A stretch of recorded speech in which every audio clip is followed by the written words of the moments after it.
à tous et bienvenue, il est 10h29 sur Sud Radio et c'est parti, top départ, nous sommes ensemble jusqu'à 13h pour décrypter, analyser et surtout débattre de l'actualité.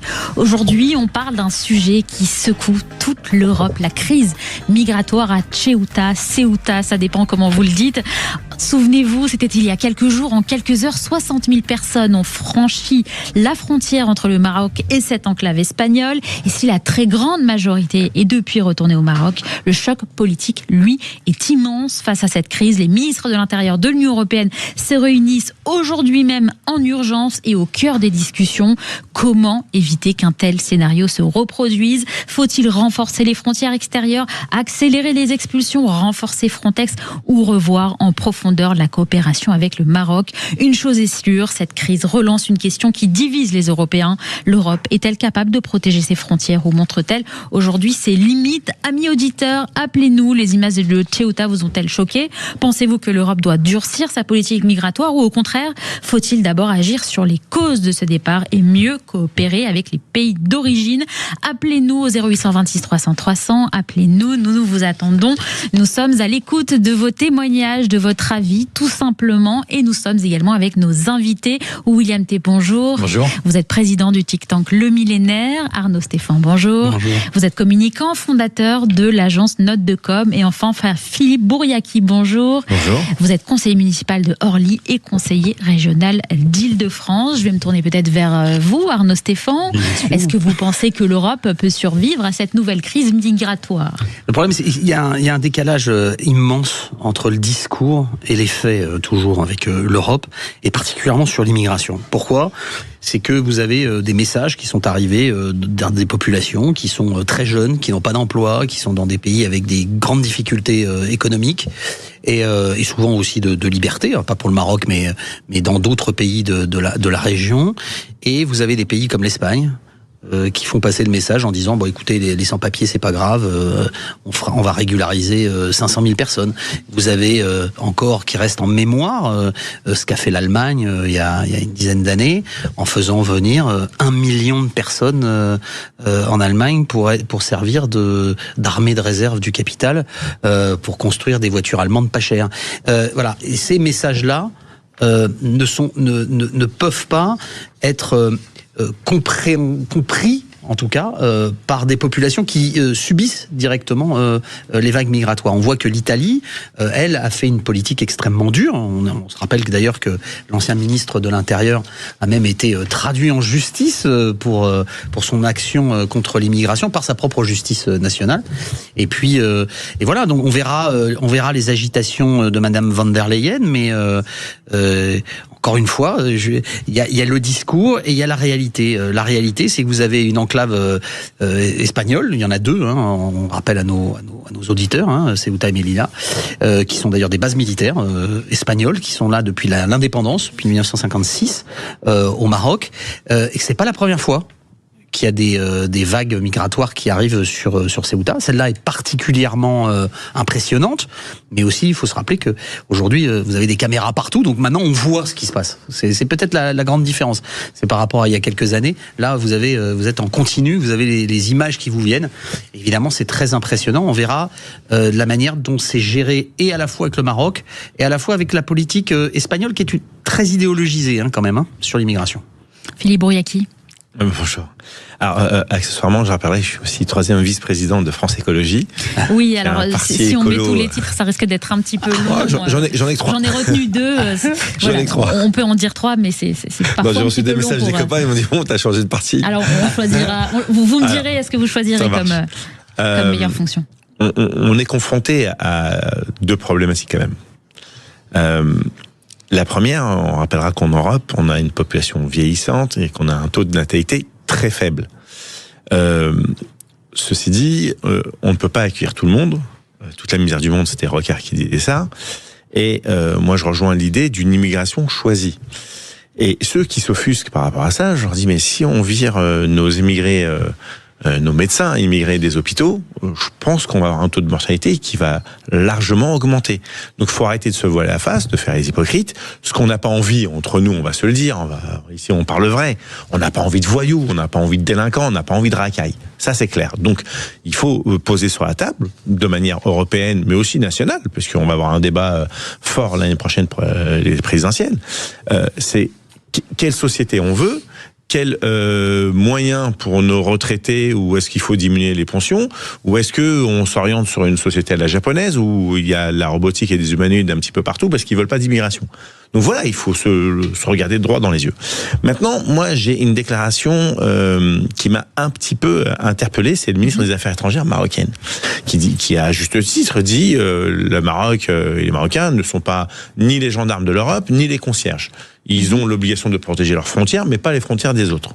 Là, ça me pose un petit souci. Et puis surtout, il a dit quelque chose qui a pas été assez relevé.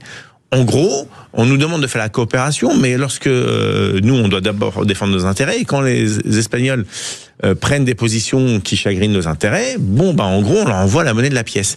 Parce que moi, j'ai vu des vidéos du Maroc où on voit des choses qui sont organisées, structurées par la police, par la gendarmerie, de manière à dire vous avez pris des positions qui nous dérangent, on va vous envoyer la monnaie de la pièce. Et ça pose un problème. Moi, j'aime beaucoup le Maroc. J'aime beaucoup le peuple marocain. J'aime que chacun soit souverain et défendre ses intérêts, c'est un fait. Mais si c'est une mesure de rétention ou de contrainte parce que les Espagnols ont des liens étroits avec l'Algérie et qu'il y a un souci avec l'Algérie, on ne doit pas être, nous, la soupape de sécurité ou celle à laquelle on puisse faire un chantage. Il faut développer les coopérations entre les uns et les autres. Chacun doit respecter son intégrité territoriale et aussi, il faut que les Européens arrêtent de se mentir. On peut pas laisser l'Italie et l'Espagne gérer tout seul les flux migratoires. C'est pas possible. Donc Frontex, est-ce que ça a un sens ? Oui, si tout le monde y met la main à la poche et si tout le monde file un coup de main. Sinon, à un moment donné, ils vont être débordés et on va se retrouver avec ce phénomène à tout gérer dans une situation très difficile, et y compris humainement, parce que ceux qui partent, ils partent pas toujours de gaieté de cœur. Et on a vu malheureusement qu'il y a eu plusieurs, et on va en retrouver encore des cadavres. Et ça, c'est humainement, on peut pas rester insensible. Donc il faut aider les gens là-bas à se développer, mais il faut aussi que on respecte tout le monde, et y compris ses amis. Est-ce qu'il faut plus de solidarité entre les pays européens ? Est-ce que la France devrait davantage aider ses partenaires espagnols ou italiens ? Moi, je pense que la solidarité, en fait, projet européen sur les projets migratoires, c'est comme sur les questions sociales. Ça a été construit d'un point de vue théorique, mais ça n'a pas été construit d'un point de vue pratique. C'est-à-dire qu'en fait, vous avez à peu près une arnaque, c'est que les pays du Nord ont besoin d'immigration, les pays du Sud n'en veulent pas, mais ce sont les pays du Sud qui protègent toutes les frontières. Et donc, comme ils n'ont pas un rond, comme ils sont en difficulté économique depuis la crise de 2008, puis la crise des dettes souveraines, en fait, on demande aux pays les plus pauvres, en tout cas les plus en difficulté financièrement, de protéger les frontières de ceux qui sont les plus riches et ceux qui souhaitent l'immigration. Et donc, comme les pays du Nord veulent de l'immigration, ils laissent faire en disant ça ne coûte rien en termes de protection de frontières. Puis en plus, si ça passe, au pied, on récupère des gens qui sont intéressants. C'est ce qu'a fait Merkel dans les années 2010.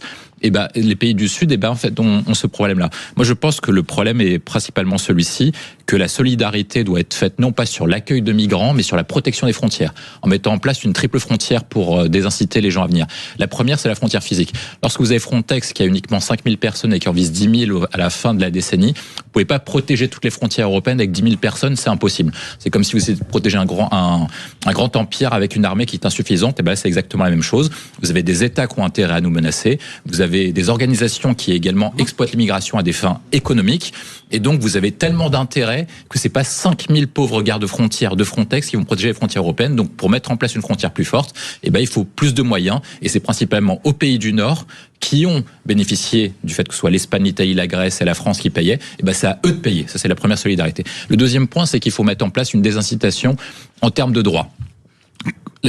Aujourd'hui, pourquoi est-ce que les gens vont en Europe ? Parce que les États-Unis ont pris des mesures fermes, l'Australie a pris des mesures fermes, le Japon a toujours été historiquement des mesures fermes. Donc en fait, lorsque vous venez du Moyen-Orient, lorsque vous venez d'une zone en guerre en Afrique, en Amérique du Sud, où est-ce que vous destinez ?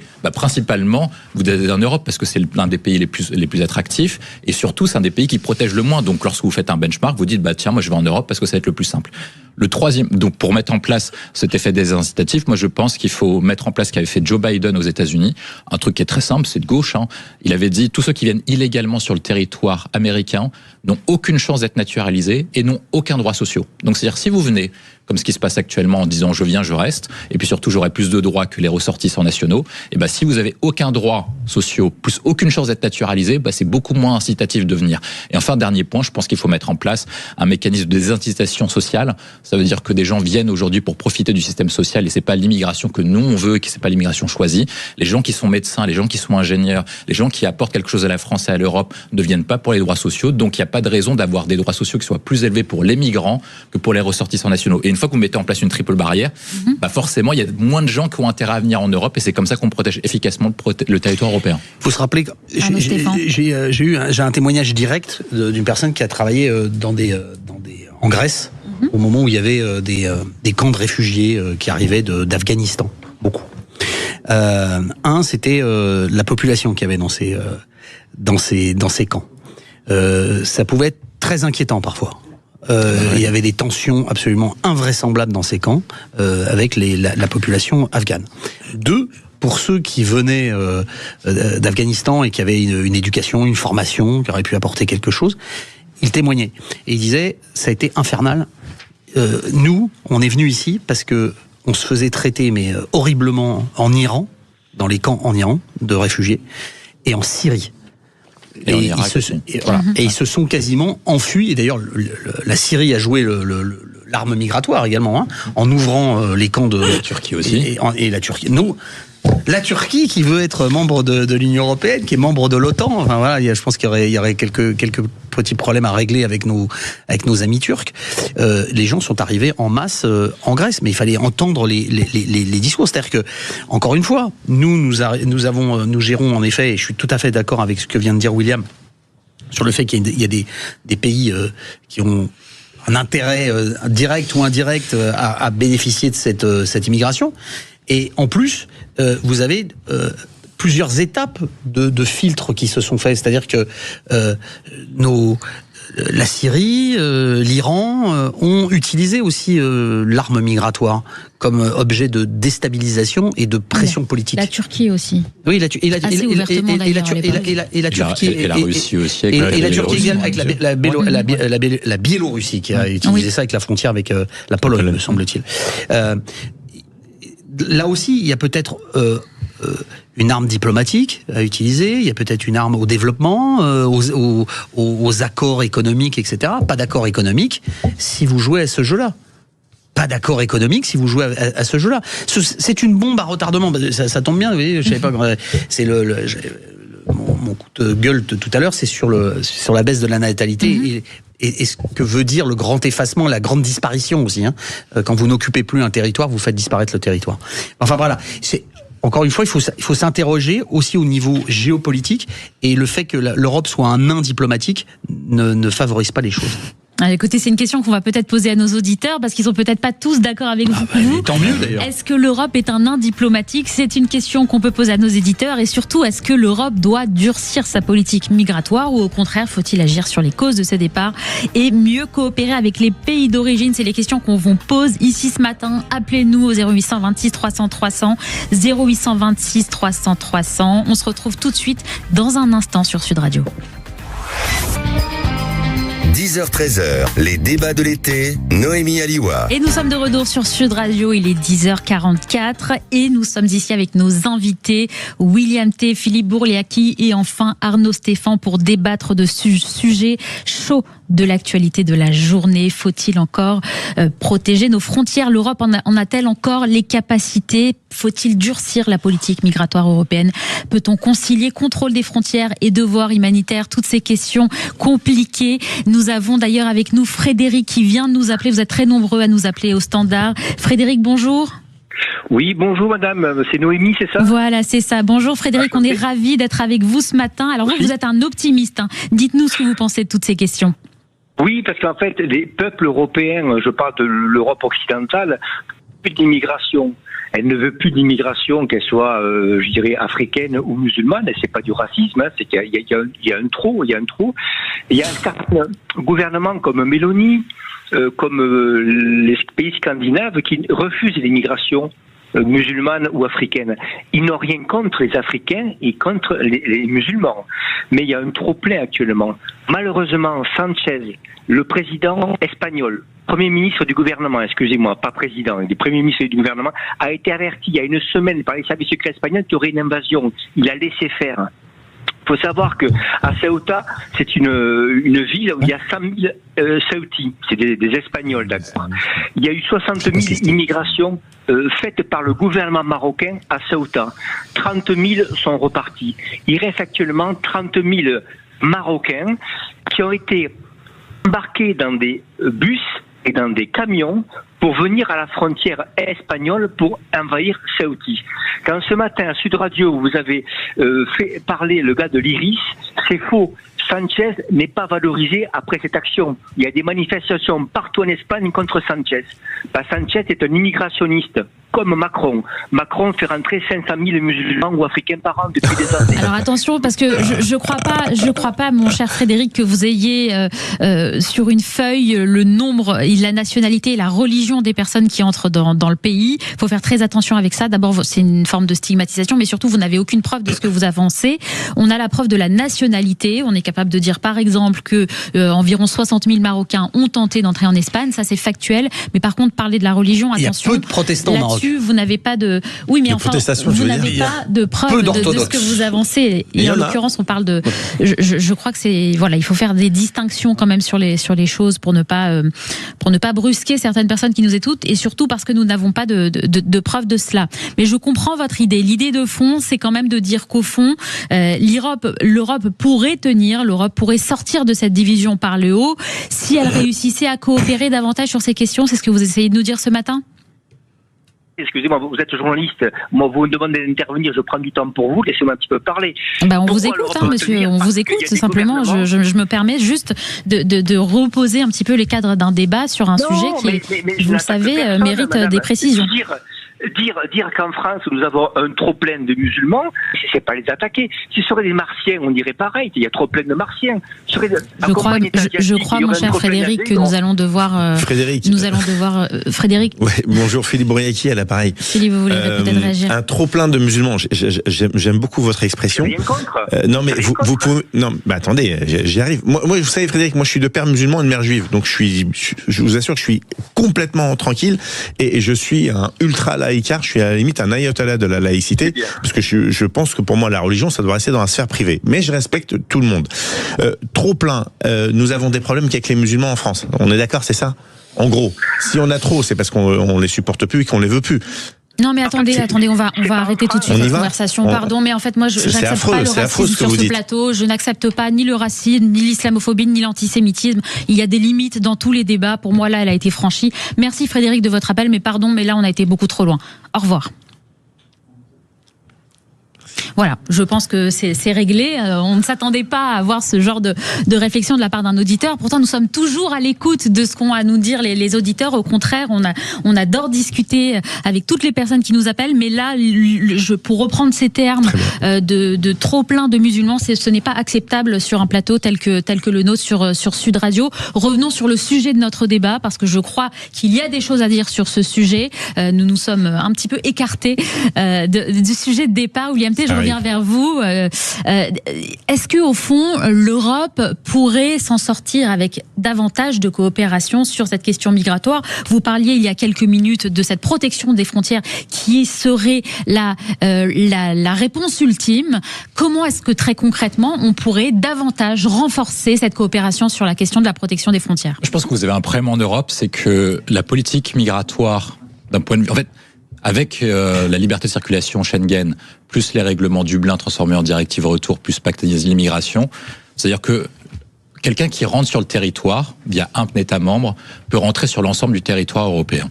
Et donc, lorsque vous avez un Premier ministre, Pedro Sanchez, qui a le droit de faire ce qu'il veut, parce que c'est lui qui maîtrise la souveraineté, donc c'est lui qui a le droit de régulariser ou pas. Mais lorsqu'il prend une décision de créer un appel d'air, un peu comme ce qu'a fait Angela Merkel il y a 10 ans, il a un impact non pas seulement sur l'Espagne, mais sur l'ensemble du territoire européen. Et donc vous avez parfois des dirigeants qui sont irresponsables parce qu'ils prennent des décisions en vue de leur propre intérêt, parfois souvent électoraux, mais qui ont un impact sur l'ensemble du territoire européen. Et je pense que c'est ça qui pose problème. Et donc lorsque vous avez une personne qui est comme ça, enfin une personne qui prend une décision comme ça, elle a le droit de le prendre parce que c'est sa prérogative, mais je pense qu'il faut qu'elle prévienne les autres autorités européennes et ses consoeurs, notamment pour faire davantage de coopération. Ça, c'est le premier élément.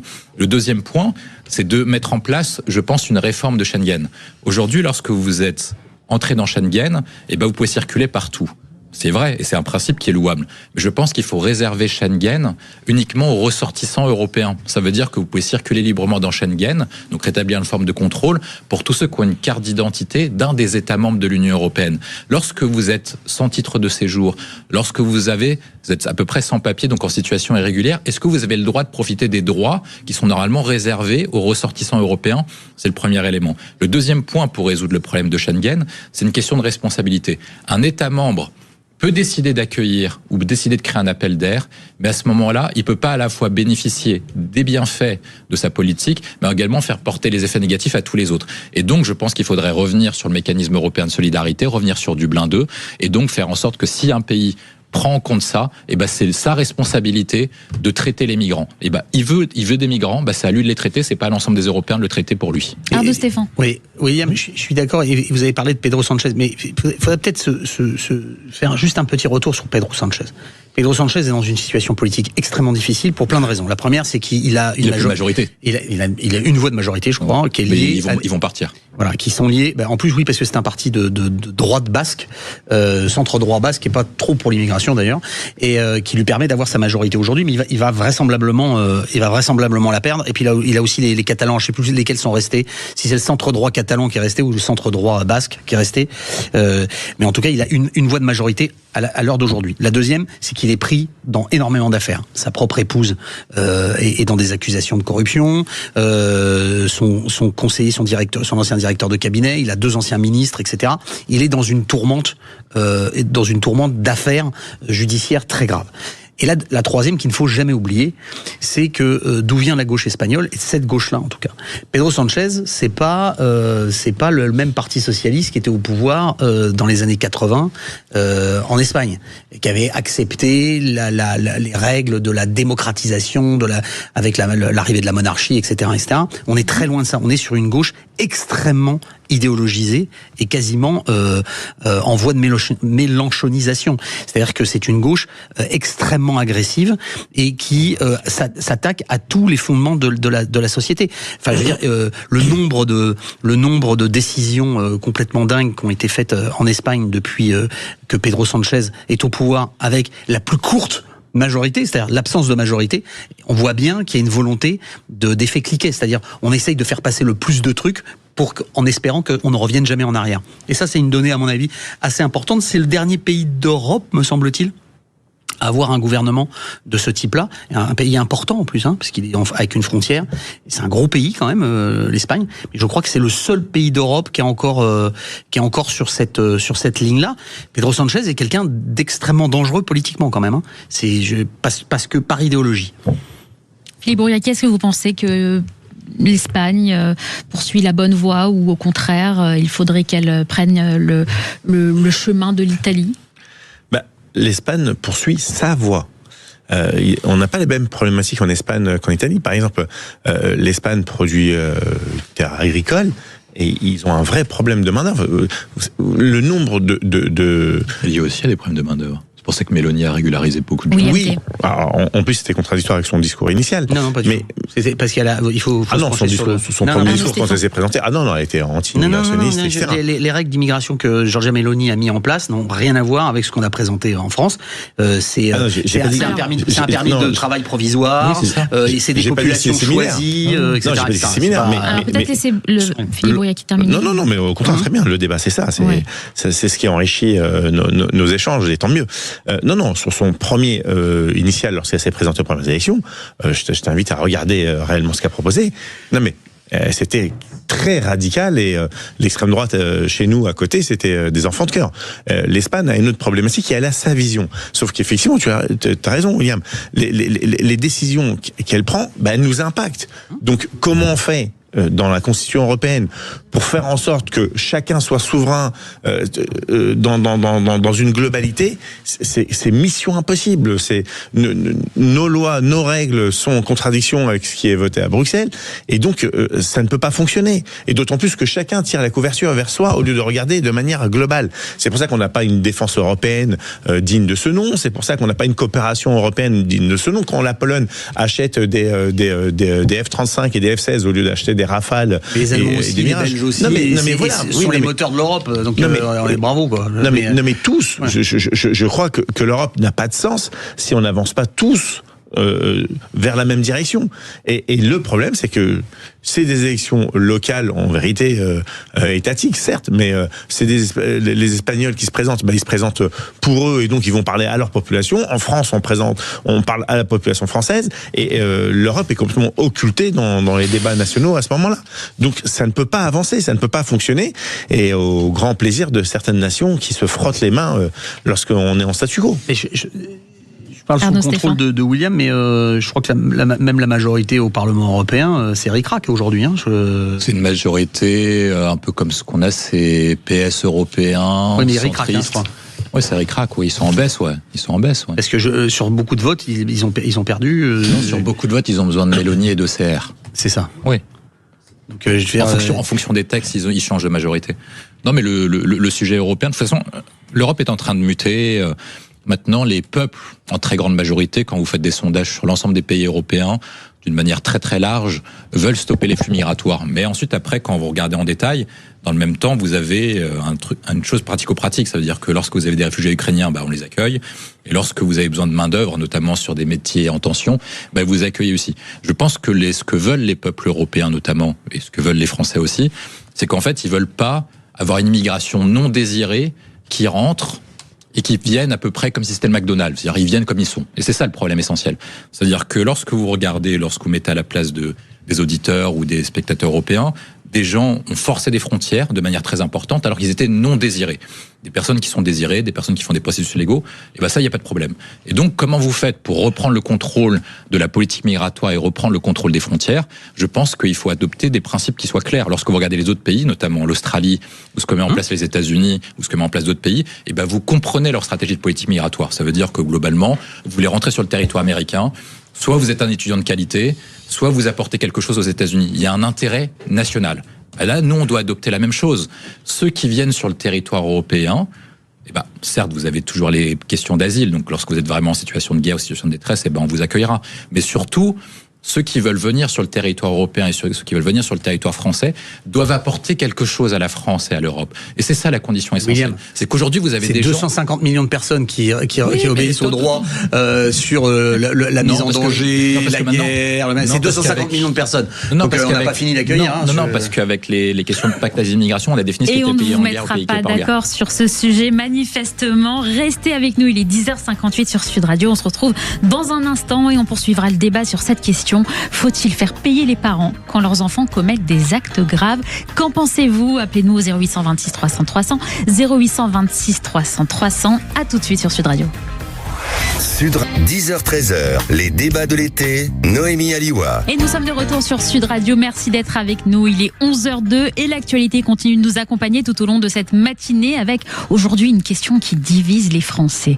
Faut-il faire payer les parents quand les enfants commettent des actes graves? Le débat est relancé après un incendie à Neuilly-sur-Marne, un feu qui a ravagé 2,5 hectares d'un parc de la commune et détruit environ 150 arbres. Selon la mairie, 3 enfants d'une dizaine d'années seraient à l'origine du départ de feu après avoir manipulé des mortiers d'artifice. Et face à l'ampleur des dégâts, le maire a décidé de porter plainte. Il estime que les parents doivent assumer les conséquences des actes de leurs enfants et réclame davantage de responsabilité. Mais cette affaire pose une question plus large. Jusqu'où doit-on aller? Jusqu'où doit aller la responsabilité des parents? Faut-il les faire payer financièrement quand un enfant commet une faute grave? Est-ce une manière de responsabiliser les familles ou une façon de faire porter aux parents des actes qu'ils ne contrôlent pas toujours. Amis auditeurs, qu'en pensez-vous? Est-ce qu'un enfant qui fait une grosse bêtise, eh bien ensuite, les parents doivent systématiquement être responsables? Est-ce qu'il vous est déjà arrivé d'être confronté à ce type de situation? Appelez-nous au 0826 300 300, 0826 300 300 et nous posons cette question à nos invités. William T, vous êtes toujours avec nous, président du think tank Le Minétaire. Anno Stéphane, vous êtes communicant, fondateur de l'agence Note de Com. Et Philippe Bouriaki, conseiller municipal Orly, conseiller régional d'Île-de-France. Et votre troisième titre?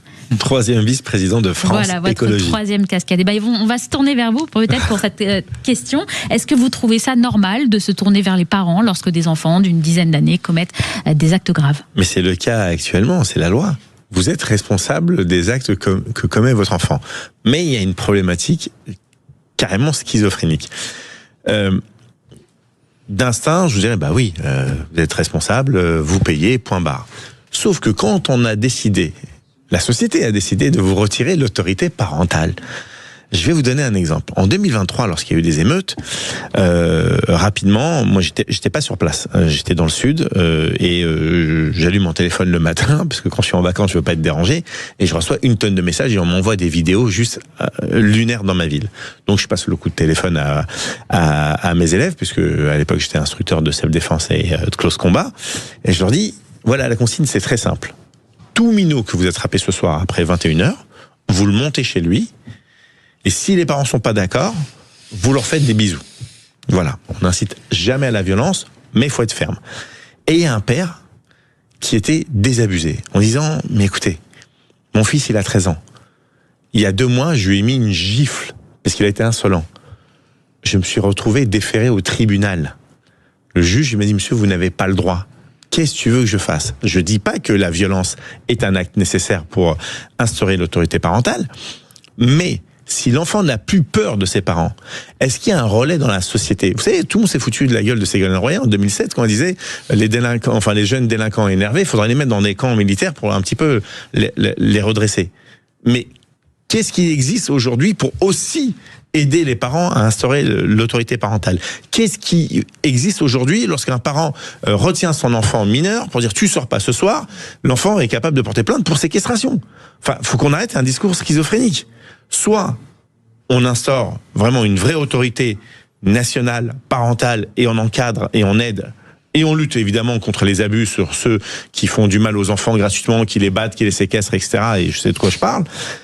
Ou alors on crée des structures où ceux qui sont incontrôlables parce qu'ils n'ont plus peur de rien, se rendent compte qu'ils peuvent faire autre chose parce qu'ils manquent de tendresse, ils manquent d'affection, ils manquent d'amour, ils manquent d'encadrement. Et un enfant, c'est ça. On vit, on l'oublie souvent. Nous sommes des Homo sapiens sapiens, nous sommes des mammifères.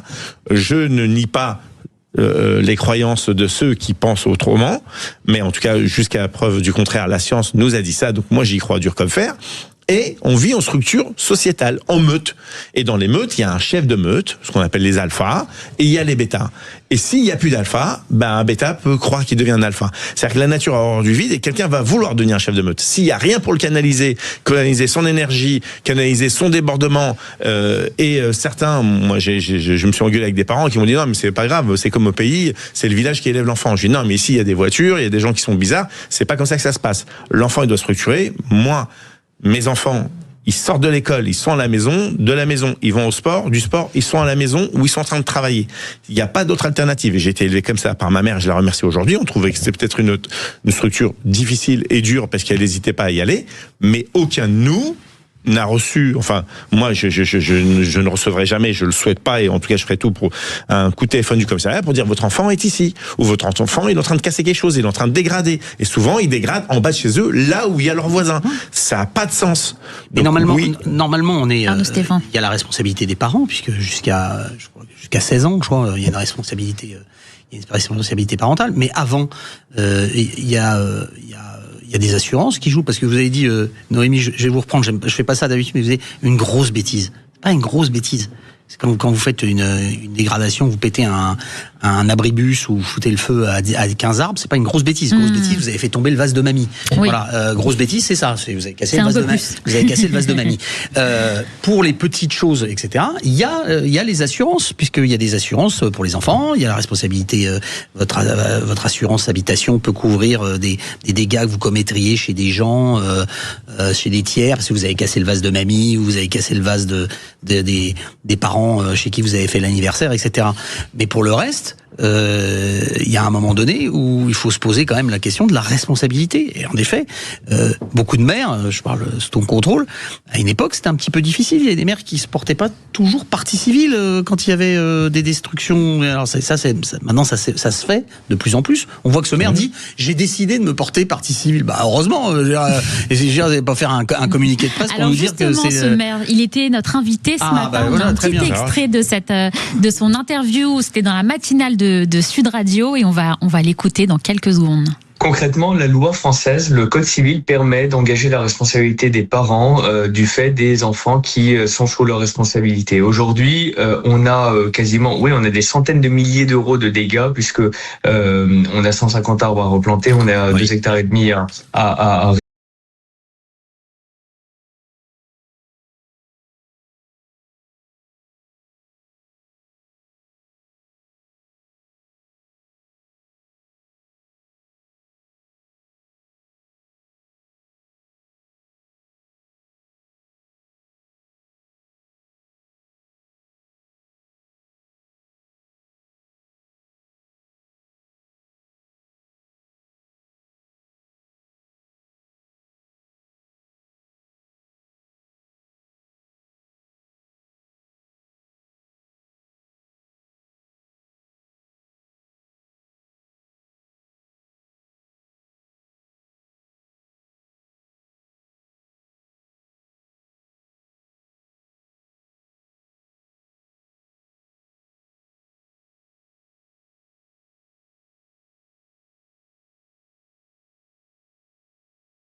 débats de l'été, Noémie Aliwa. Et on est de retour sur Sud Radio avec nos invités qui étaient encore en train de débattre pendant ce petit instant. D'ailleurs, vous, Arnaud Stéphan, expliquez-nous. Alors, on va revenir mais sur c'était je revenais sur ce qui a été dit au début, sur l'exemple de cette femme seule qui travaille beaucoup, qui a abandonné tout ça.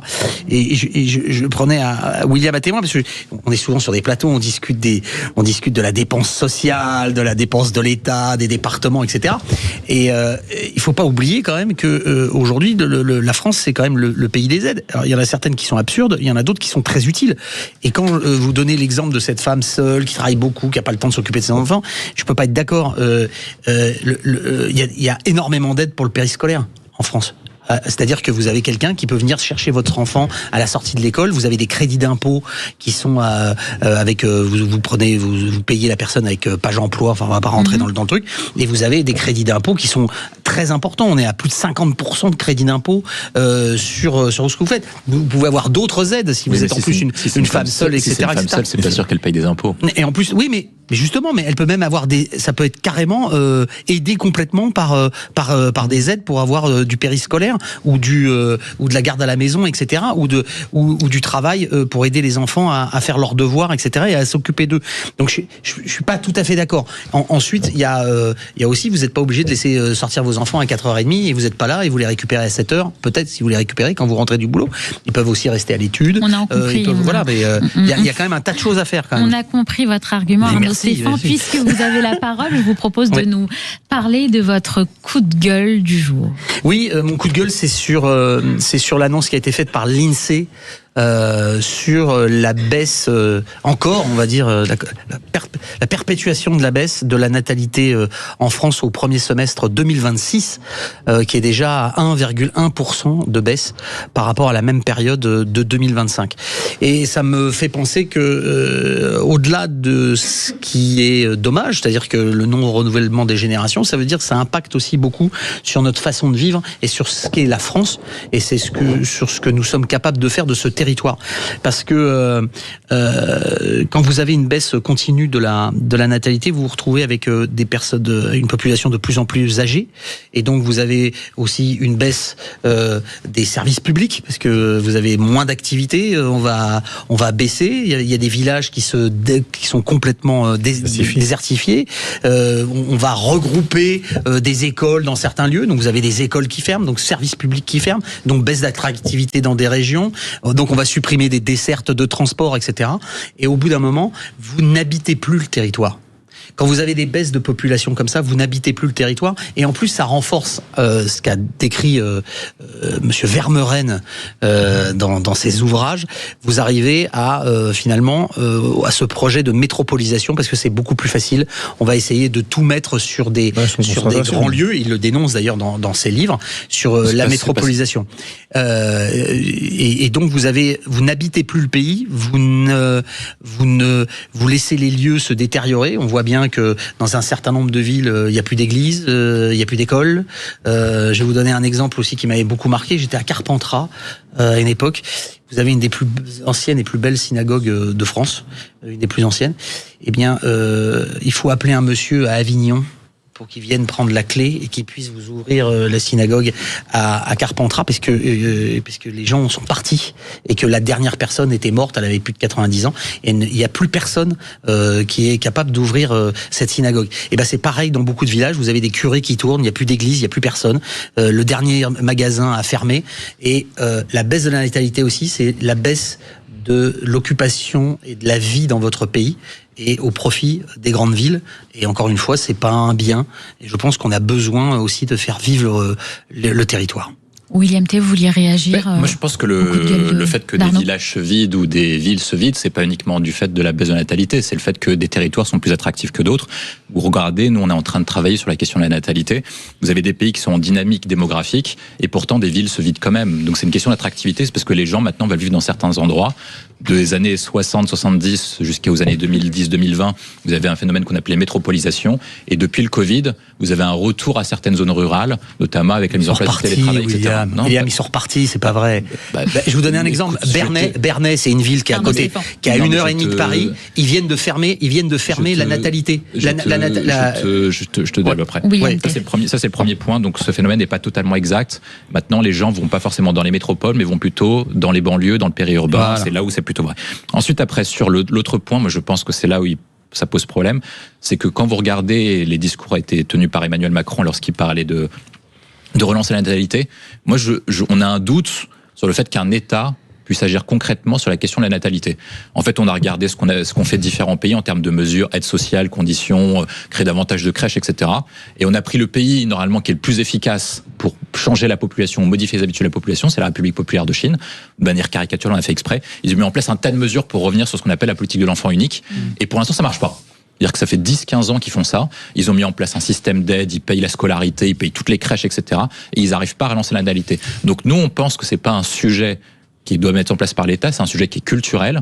Il faut revaloriser la question du rôle de la mère, parce qu'en fait, actuellement, le rôle de la mère est dévalorisé dans la société occidentale et même plus largement dans le monde. Et en fait, vous avez un certain nombre de choses comme ça qui, sans qu'il y ait de changements sociétaux, ne permettront pas de relancer la natalité. Donc, je ne pense pas que ce soit avec des mesures étatiques, en donnant 5 000, 6 000 euros d'aide supplémentaire que vous lancerez. Ils ont essayé de le faire aussi en Hongrie et ça n'a pas fonctionné. Ça n'a pas marché non plus. Tous les pays qui ont essayé de mettre en place des politiques natalistes n'ont pas vraiment réussi. J'ai parlé de la Chine de manière caricaturale parce qu'ils peuvent dépenser des millions. Mais la Hongrie aussi, d'Orban a tenté d'augmenter.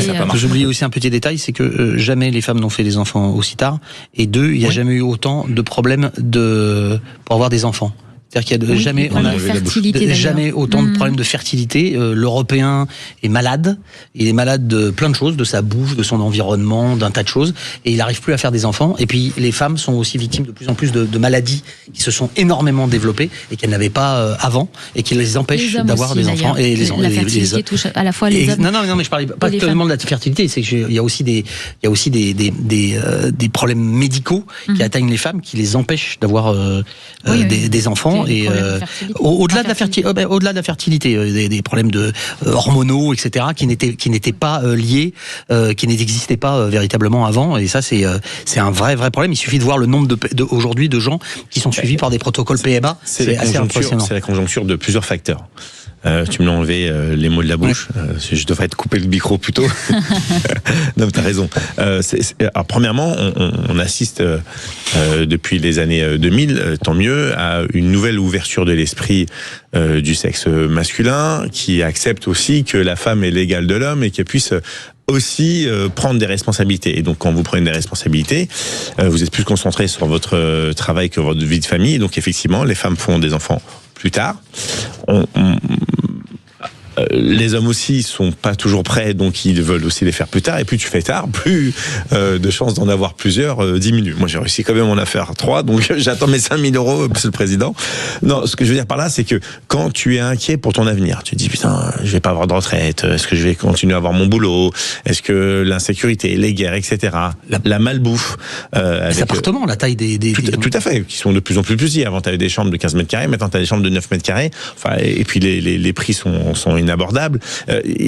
Tous ces facteurs font qu'à un moment donné, le stress qu'on a, l'accumulation, le speed, y compris dans les métropoles, puisqu'on en parlait, font que y a des choses qui passent secondaires. Et puis on a envie de vivre, on a envie de s'amuser. On pense souvent qu'un enfant c'est une charge. Moi, je vois des copains, ils me disent putain, je peux plus sortir, je peux plus faire ci, alors que moi, je les ai toujours emmenés partout. L'enfant veut être avec toi. Dès qu'il est fatigué, tu le mets dans un coin, il peut avoir la musique à fond, il dort.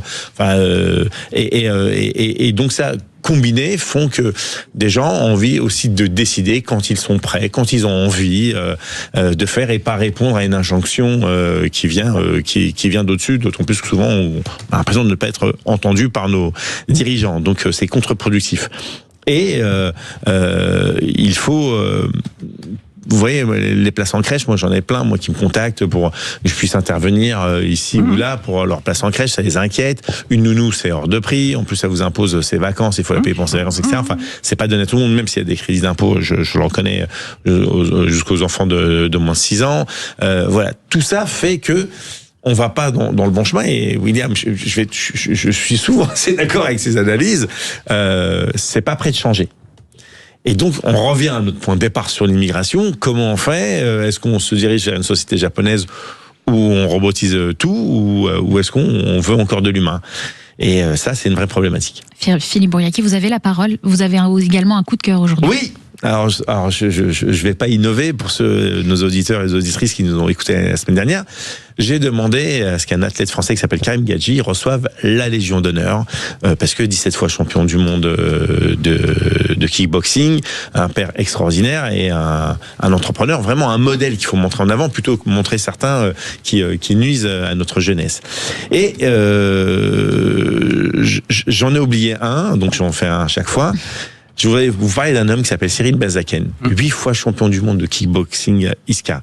Mais au-delà de ses performances d'athlète, c'est le discours. Quand vous entendez Cyril, moi j'ai eu la chance de le rencontrer et d'échanger avec lui, c'est vraiment un type génial. C'est vraiment un type gentil.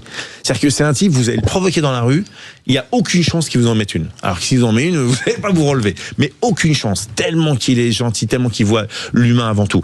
Et ce qu'il a fait, la promotion des pieds-points au Grand Palais, c'était vraiment pour dire que maintenant, la place des sports oubliés qu'on ne voit nulle part, elle doit avoir dans les plus beaux endroits, dans les plus gros endroits. C'était un pari très risqué. C'était un comeback en plus, il avait perdu son titre juste avant. Complètement. Mais surtout, dans son unité, lorsqu'il commence à donner des exemples, il leur dit, moi j'ai perdu plusieurs fois avant de gagner. Donc c'est du travail, de l'obligation. Donc Monsieur le Président, Madame la Ministre des Sports, Cyril Benzaken, 8 fois le drapeau français et la Marseillaise ont retenti et tout le monde était fier. Je pense qu'il mérite vraiment la Légion d'honneur. Et l'appel est lancé. William T, vous aviez également un coup de cœur, un coup de gueule ce matin. Oui, souvent les gens disent que le foot est mort, que c'est devenu un foot business, etc. Et là, aujourd'hui, on a eu la preuve qu'à certains moments, l'esprit du foot arrive à survivre. On a eu le blocage du projet de Super League lancé par le Real Madrid il y a quelques années. Et là, maintenant, le président de la FIFA voulait vendre la Coupe du Monde à des intérêts privés. On a vu que les fédérations, les dirigeants du football se sont opposés fortement, de manière unitaire. Et c'est ce qui a permis notamment au président de la FIFA de retirer son projet. Donc parfois, on aime bien critiquer le football, mais quand il se passe de belles choses, parfois il faut les soutenir. Et donc là, bravo les dirigeants du foot. Merci à tous les trois d'avoir débattu sur notre antenne ce matin. C'était un plaisir de vous recevoir pour ce débat particulièrement animé. Dans un instant, amis auditeurs, vous aurez la parole. Racontez-nous comment vous vous organisez face à ces feux, face à ces incendies. Comment est-ce que chez vous, vous faites en sorte de vous protéger ou comment est-ce que vous organisez de la solidarité vis-à-vis des autres qui ont été touchés. Amis auditeurs, appelez-nous au 0826 300 300. Appelez-nous, on se retrouve tout de suite dans La France au bout du fil sur Sud Radio. Et on est de retour sur Sud Radio. Vous étiez en train de nous parler, chers débatteurs, de vos coups de cœur et vos coups de gueule. Et William T, vous aviez commencé à nous raconter votre coup de gueule du jour. Coup de cœur. Non, parce que effectivement, ce que je disais, c'est que le foot souvent est critiqué parce qu'on dit tout à peu près la même chose, les valeurs se perdent, il y a des starlets, sont des fragiles, etc. Mais lorsque le foot opère de grandes choses, on n'arrive pas à le reconnaître. Et aujourd'hui, moi je pense que vous avez à plusieurs reprises des épisodes qui ont montré que le foot ne perdait pas son esprit, c'est juste qu'il doit s'adapter à une réalité économique. Notamment parce qu'aujourd'hui, vous vivez de droits télé, que vous avez besoin de salaire, vous avez besoin de faire rentrer d'argent, etc. Mais lorsque vous avez un conflit qui porte entre les valeurs sportives et les valeurs financières, à tous les moments, le foot s'est réveillé pour choisir les valeurs sportives et l'esprit du foot plutôt que les intérêts uniquement économiques. Et c'est ce qui s'est passé lorsque les dirigeants de l'UEFA, de la CONCACAF, etc., ont décidé de s'opposer au président de la FIFA pour renoncer à des intérêts économiques qui étaient très forts pour eux, pour choisir le foot et l'esprit du foot en gardant la Coupe du Monde au nom de la FIFA et pas au nom d'intérêts privés. Oui, Arnaud Stéphane. Dans une autre vie, j'ai travaillé dans le marketing sportif. Ça a été même une grosse partie de ma vie en fait. C'est plus de 10 ans de ma vie professionnelle. J'étais dans le marketing sportif et c'est en effet une des grandes tendances. C'est souvent les organisations professionnelles sont traversées par un conflit ontologique quasiment sur ce qu'est le sport, ce qu'est la compétition, ce qu'est l'intérêt du sport en général et ce qu'est l'intérêt des quelques grands clubs qui font tourner la boutique. Et ça a été le cas partout. Et dans le monde entier, que ça a été dans le rugby, que ça a été dans le foot, que ça a été dans le football américain. On se souvient, à une époque, il y a eu des conflits pour créer d'autres ligues, etc. Au basket américain. Partout et de tout temps. Parce que vous avez le besoin de créer, au-delà du sport, de créer un spectacle, parce que les gens sont demandeurs d'un spectacle. C'est-à-dire que le sport n'est plus un sport, il est aussi une expérience. Et on voit aujourd'hui que c'est une lourde tendance du marketing. Je vais vous donner un exemple.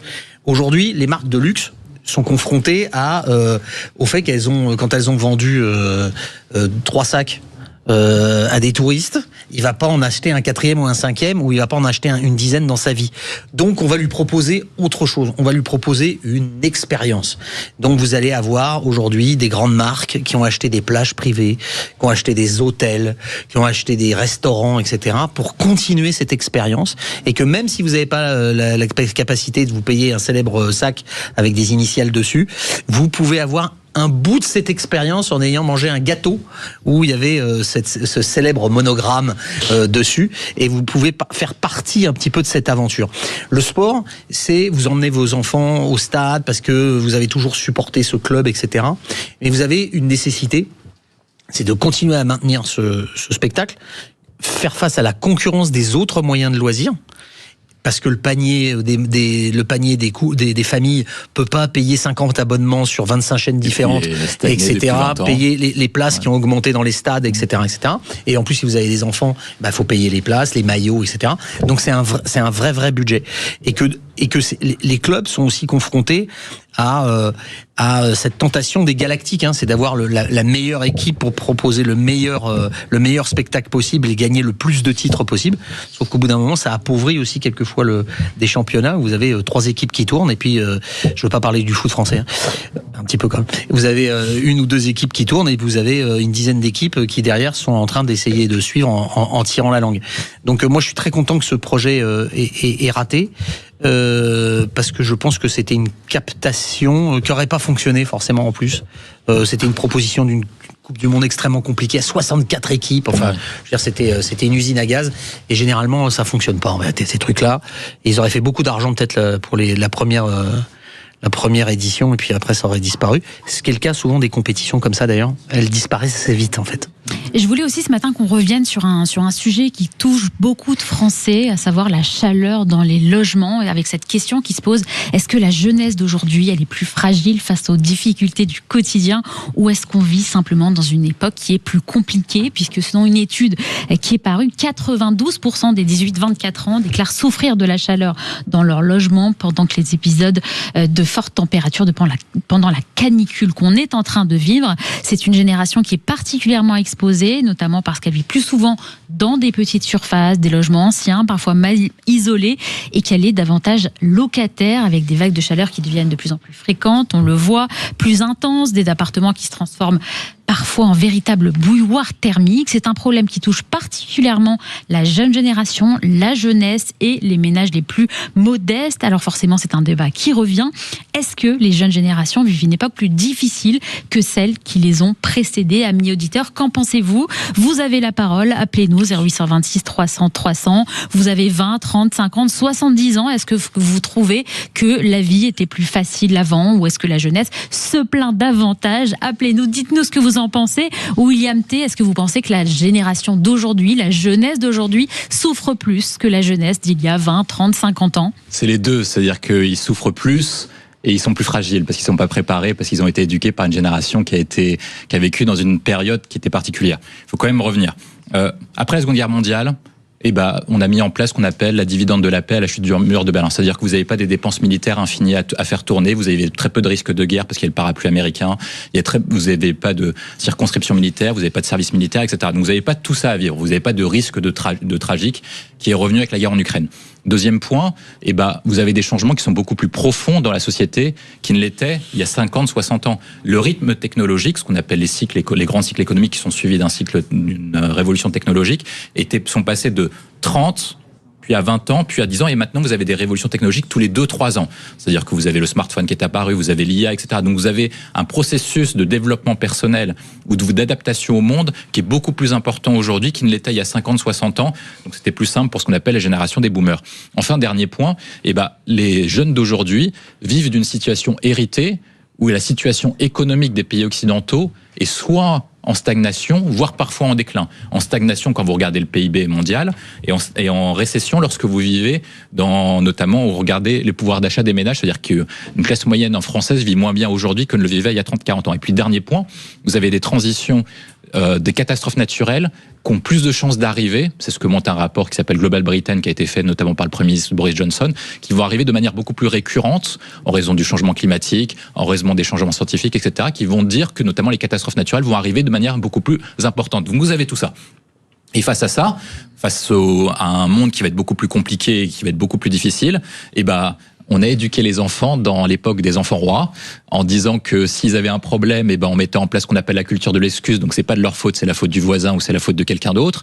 Et en plus, on leur a dit que c'était pas très grave ce qui leur arrivait. De toute façon, quelqu'un va vous sauver à un moment ou à un autre. Mais on n'a pas appris à ces enfants-là qu'avec toutes les mutations et toutes les choses difficiles auxquelles ils allaient faire face, il fallait qu'ils se réveillent. Un peu comme, je pense, on est un peu dans la même situation que dans les années 30, non pas pour les mêmes raisons, mais qui est que on va vivre des moments qui seront beaucoup plus durs et qu'en fait, on est dans une période qui, étonnamment, éduque les enfants à des choses qui soient beaucoup plus calmes en disant, vous inquiétez pas, tout va bien, Madame la Marquise. Philippe Bouriaki. C'est dur de passer derrière William. Très dur. Parce qu'il a dit la majorité des choses. Effectivement, l'enfant roi, l'enfant unique, celui qu'on cajole, qu'on bichonne, et j'en fais partie. Moi, je suis à la différence d'une femme, j'ai pas pu les porter, mais sinon, je suis même des fois ultra protecteur. Mais je me fais violence. Et je leur fais aussi violence en leur apprenant à ne pas se laisser mourir au milieu d'un champ de patates. Moi, j'ai une petite entreprise de nettoyage, donc ils viennent régulièrement avec moi. Ils savent manier un chiffon, un balai, une serpillière, ramasser ce que personne ne veut ramasser, sortir les poubelles. Parce que je leur dis, quoi qu'il arrive, si vous êtes courageux, vous pourrez révolutionner le monde et au moins gagner correctement votre vie en travaillant juste à côté de chez vous en plus. Donc c'est parfait pour l'écologie. Et puis surtout, on avait des parents un peu plus rudes quand même, tu vois, un petit peu brutes de coffre. Moi, quand je tombais, ma mère, elle me regardait, j'avais pas intérêt de pleurer. Elle m'a dit, arrête de courir. Je l'ai pas écouté. Je tombe, je pleure, je vais en prendre une deuxième. Attention, je ne dis pas qu'il faut éduquer les enfants en leur mettant des claques, etc. Sauf que quand t'élèves tout seul 3 démons, c'était le cas de ma mère, t'avais intérêt d'être le chef de l'enfer. Sinon, t'étais bouffé par les autres. Donc, vraiment plus rude, vraiment plus obligé à nous débrouiller un petit peu par nous-mêmes. C'est-à-dire quand on partait en vacances, on sautait dans un étang. Aujourd'hui, on dirait, mais non, faut lui mettre son gilet, etc. Alors, vraiment, c'était hardcore, on ouvrait des boîtes, le truc était rouillé à côté, on mangeait dedans, c'est impensable aujourd'hui. Et puis, les variations climatiques. C'est-à-dire que tu passes de 20 degrés à en moins de 24 heures, tu prends 35 degrés, ça t'a pris plus 15, ça dure 5, 6, 7 jours, puis boum, ça redescend, et ça remonte brutalement.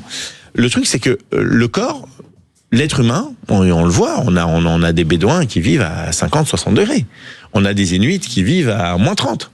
Donc on peut vivre dans des températures extrêmes. Sauf qu'il y a un temps d'adaptation. C'est-à-dire que tu passes pas de moins 30 à plus 50, c'est impossible. Tu deviens fou et t'as pas les bons réflexes, t'as pas les bons habits, etc. Donc, si ça montait progressivement, et moi, j'ai connu des vagues de chaleur étant plus jeune, et des vagues de froid, sauf que c'était vraiment progressif, et donc le corps arrivait à s'adapter, à s'habituer, à s'entraîner. Là, c'est tellement violent, tellement rapide, que c'est compliqué. Quand j'étais plus jeune, lorsqu'il faisait chaud l'été, j'étais dans une piscine, j'étais à côté d'un étang, j'étais à côté d'un lac.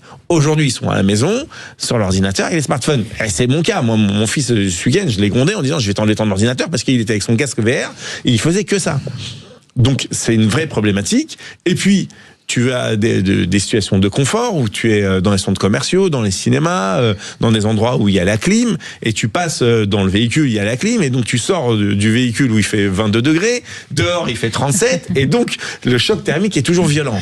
Et nous, on est tout le temps en train de les câliner. Donc, oui, ils peuvent survivre. Oui, en plus, ils ont la condition physique pour, justement, c'est là où t'encaisses le mieux quand t'es jeune. C'est quand t'as un petit peu d'âge que ça devient un petit peu compliqué. D'ailleurs, on voit dans ces vagues et pics de chaleur, le nombre de décès, c'était surtout chez les personnes âgées.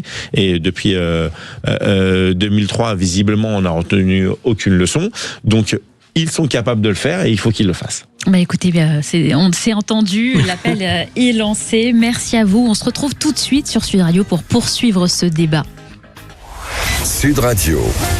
de l'été, Noémie Aliwa. Et on est de retour sur Sud Radio pour poursuivre ce débat. La jeunesse d'aujourd'hui vit-elle plus difficilement que les générations précédentes? Et pendant la pause, d'ailleurs, Arnaud Stéphane, vous aviez un avis assez arrêté sur la question. Vous nous parliez du phénomène générationnel de votre famille. Est-ce que vous pouvez nous en dire un petit peu plus pour que les auditeurs aient la chance d'entendre ce témoignage qui est le vôtre? J'étais en train de discuter avec nos camarades et je faisais juste une remarque. Je suis le premier depuis le début du XXe siècle, dans la génération des hommes de ma famille, de père, grand-père, etc., à pas avoir fait la guerre. Je suis le premier. Voilà. Mon arrière-grand-père avait fait 14-18. Mon grand-père a été blessé en 40. Mon arrière-grand-père avait été blessé en 14-18. Mon père a fait la guerre d'Algérie, comme beaucoup. Je vous rappelle que on avait envoyé le contingent, hein, donc c'était tous les jeunes hommes de classe d'âge de 20 ans partaient en Algérie.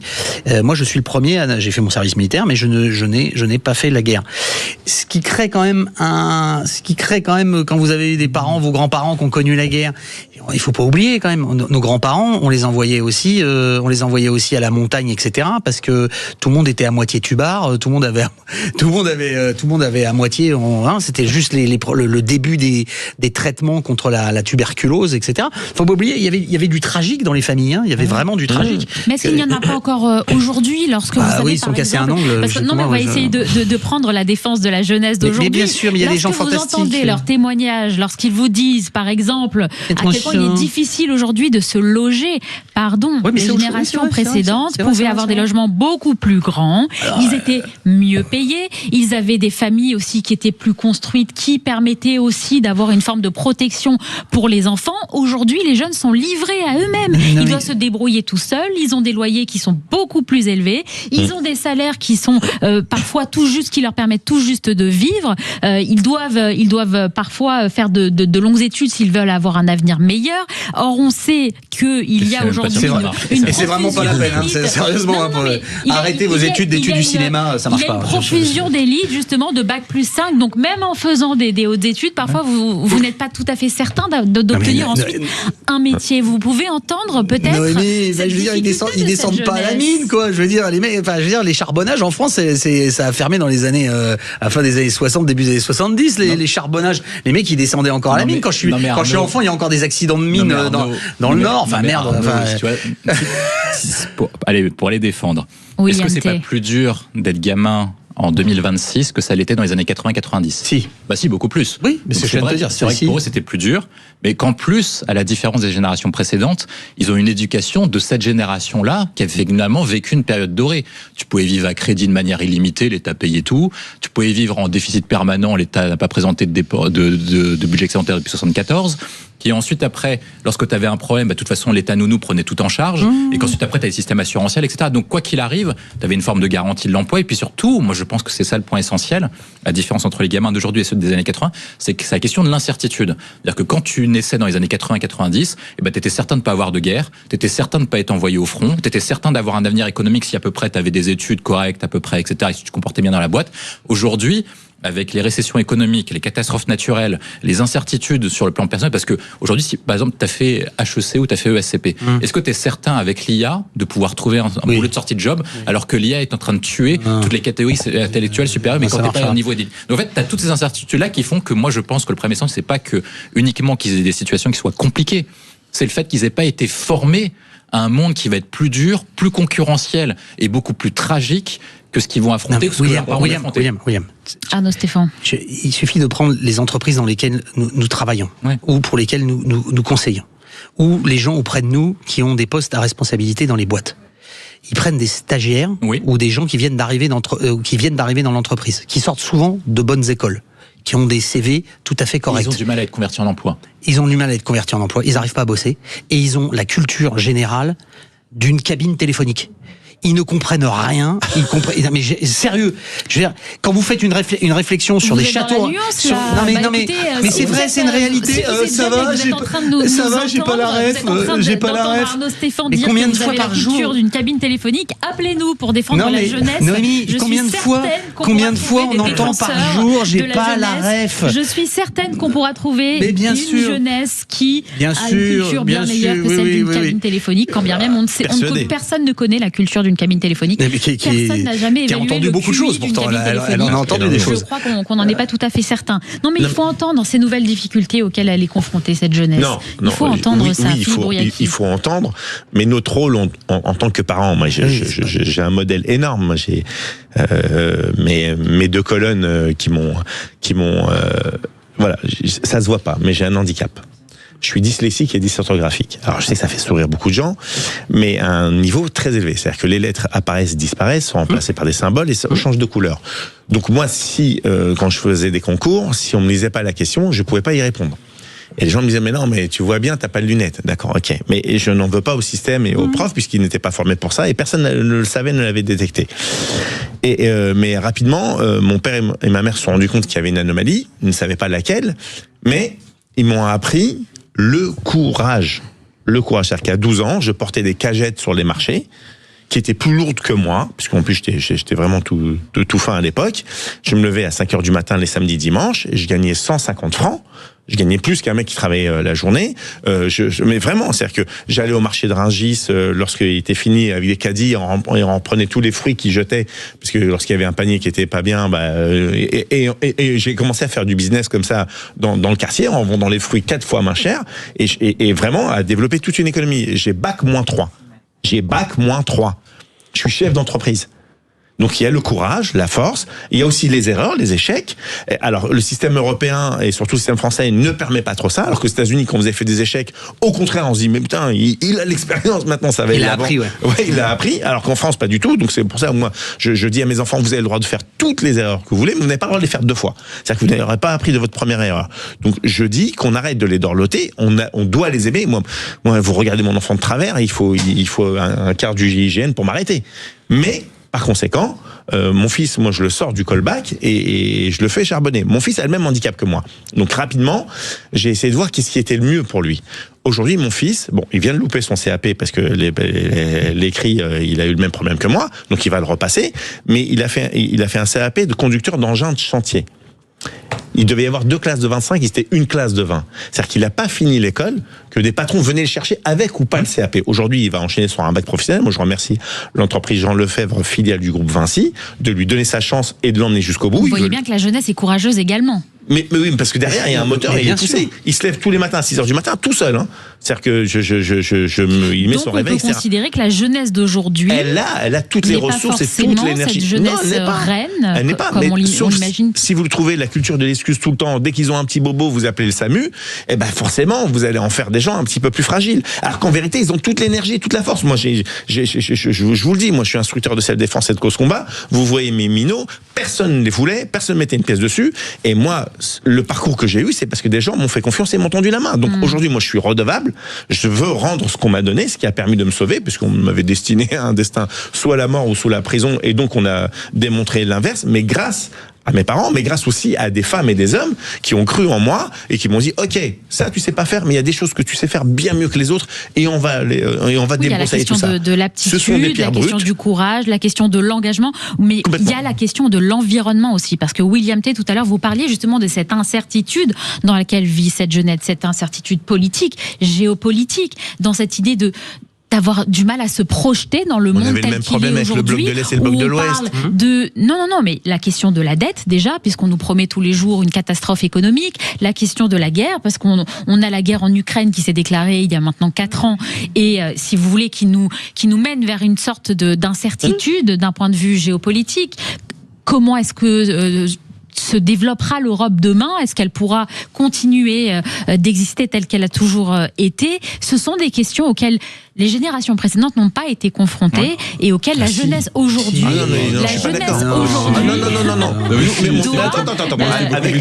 Avec la guerre froide, je suis désolé. Avec la guerre froide, on savait même pas si on allait voir le lendemain se lever, parce qu'il y avait tout fouet qui pouvait appuyer sur le bouton nucléaire. Le parapluie nucléaire américain. Non, c'est du tout. On était tous en stress. Tu sais, quand Sting a sorti sa chanson de Russian, c'était pas pour rien. On était tous en train de flipper, mais comme on savait que tout pouvait s'arrêter, on avait envie de tout bouffer et tout détruire et tout défoncer et de révolutionner les choses. Des attentats à Paris et tout ça. Le dernier. Arnaud Stéphane, vous voulez ajouter quelque chose? Non, je laisse vous le passer. Ils sont bien gentils, mais je dis pas ceux qui ont grandi dans l'époque de la guerre froide. Je dis que lorsque vous êtes né dans les années 70, ça veut dire que vous aviez 20 ans dans les années 90, vous aviez l'hyperpuissance américaine, vous aviez un marché de croissance de l'emploi qui était dynamique, vous avez des certitudes. C'est-à-dire qu'on vous a dit, vous faites telle école, vous êtes certain d'avoir ça, vous faites tel type de formation, vous êtes certain d'avoir ça parce que vous avez un marché dynamique et que les qualités de formation correspondaient au monde que vous allez avoir. Vous aviez une éducation qui correspondait également aux attentes du monde à venir. Aujourd'hui, le décalage le plus fort, c'est qu'en fait, on a éduqué les enfants dans un certain monde qui aujourd'hui n'est plus à jour. On vous a dit, il n'y aura plus jamais de guerre, finalement, le retour du tragique revient. On vous a dit, vous allez faire certains types... Vous allez faire certains types de formations, aujourd'hui, vous n'avez plus de garantie de l'emploi. Parce qu'en fait, le monde va tellement vite et le progrès va tellement vite que les certitudes d'hier ne sont plus les mêmes certitudes que demain. Dans quel monde tu vis ? En plus, quand vous regardez, vous regardez les périmètres, notamment qui étaient attendus avant-après sur la situation économique, parce que c'est le plus simple, les niveaux de classe moyenne et niveaux de classe moyenne inférieure, voire un peu supérieurs, ont faibli avec le temps parce que vous avez une stagnation du PIB par habitant. Vous avez une stagnation également du pouvoir, une baisse réelle du pouvoir d'achat parce que vous avez le même truc. Et enfin, dernier point, moi je pense que c'est ça le point essentiel, c'est que les catastrophes naturelles vont être de manière beaucoup plus puissantes qui vont dire que en fait tout ça fait fondamentalement qui est compliqué. Moi je pense ça n'a aucun rapport avec le fait qu'on s'est effondré au classement PISA, les mathématiques. Justement c'est ce que je dis. C'est parce que tu dis. Dernier point, moi je pense que le problème c'est surtout ça, c'est le décalage et le fait qu'on n'ait pas appris face aux telles incertitudes aux enfants de pouvoir se débrouiller tout seuls. Aujourd'hui, lorsque vous aviez une grande partie, je ne dis pas tout le monde, mais une partie des adolescents ou des jeunes adultes qui en fait se disent trop facilement en dépression plutôt que réfléchir par eux-mêmes à leurs propres solutions, se disent en difficulté économique mais ne cherchent pas eux-mêmes forcément une solution et attendent tout, soit des autres, soit de l'État. Moi, je pense que ce qu'il faudrait apprendre à un gamin aujourd'hui, c'est non pas forcément, c'est important d'avoir les savoirs fondamentaux, mais surtout d'avoir les compétences pour qu'ils puissent en fait apprendre à se débrouiller tout seul et apprendre à comment se faire face à un monde qui est très incertain.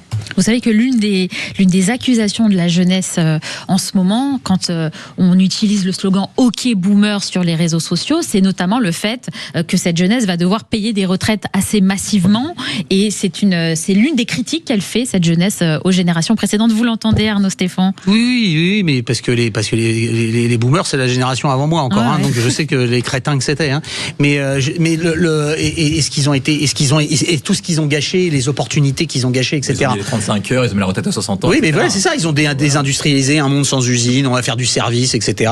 Terminé moniteur, fin de câble. Leur monde était plus simple, c'est bien ce que tu dis. Oui, mais ce que je dis, c'est qu'aujourd'hui, la situation, elle est aussi du fait que il y a plus notre éducation, elle est complètement à volo, que notre système scolaire est effondré. Regarde le classement PISA, regarde les enfants ukrainiens quand ils arrivent dans les écoles, ils ont 3 années d'avance en termes de mathématiques. On n'est pas foutu de le niveau des mathématiques a chuté à un moyen. Au moment même où on a besoin de relancer de la technologie, on voit que les gens ne veulent plus faire ingénieur et que les mecs de Polytechnique ils préfèrent faire de la finance que ce pourquoi ils ont été formés. Donc voilà, ça marchera pas. Un peu d'optimisme. Chaque génération, vous le savez, pense qu'elle est meilleure que celle qui lui succède.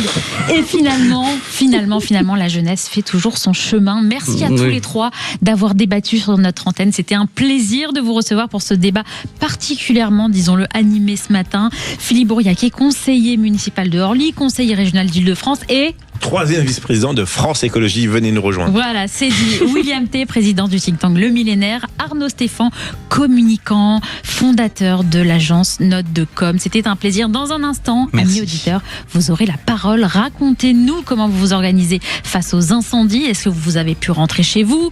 Est-ce que vous avez pu accueillir chez vous des déplacés et qu'ils sont désormais partis ? Comment vous êtes organisés ? Comment vous ressentez ? Comment vous vivez les choses, amis auditeurs ? Appelez-nous 0826 300 0826 300 300. On se retrouve tout de suite dans La France au bout du fil sur Sud Radio.